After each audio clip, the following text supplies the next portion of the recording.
একাধারে সেই অলির দরবারে একাকী হয়ে তিনি বসে থাকতেন। আল্লাহু আকবার বলে বলেন, আর আল্লাহু আকবার।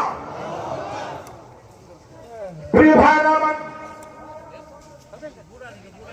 হযরত ইমাম আহমদ ইবনে হাম্বল রাহমাতুল্লাহ আলাইহি ওনার মতো বিশাল ইমাম আর বিশাল মুহাদ্দিস তিনি হযরত বিশর হাফিজ রাহমাতুল্লাহ আলাইহির দরবারে যায় বসাটাকে কেউ ভালো মনে করলো না। অনেকেই সেটা নেগেটিভ আকারে নিয়ে চলে গেল। সবাই গিয়ে বলতে হুজুর আপনি 6 লক্ষ হাদিস আমাদের জানা মতো বন্ধ করার তৌফিক দিয়েছেন।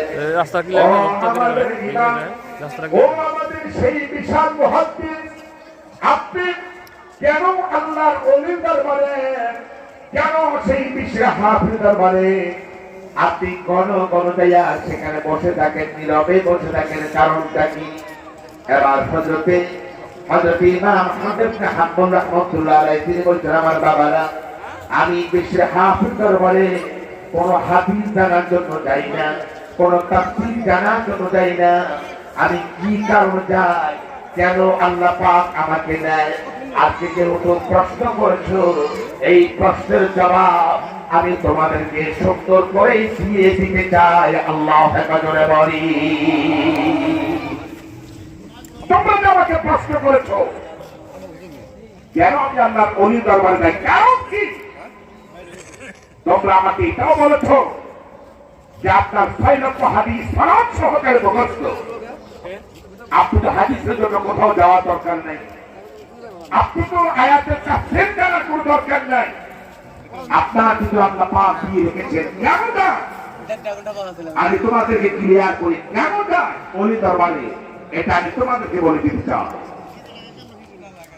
আমার ও এলাকাবাসী, ও আমার ছাত্ররা, ও আমার হিতাকাঙ্ক্ষী যারা, আমার অনুসারী যারা, আমি তোমাদেরকে পরিষ্কার করে দিতে চাই বিষয়টা।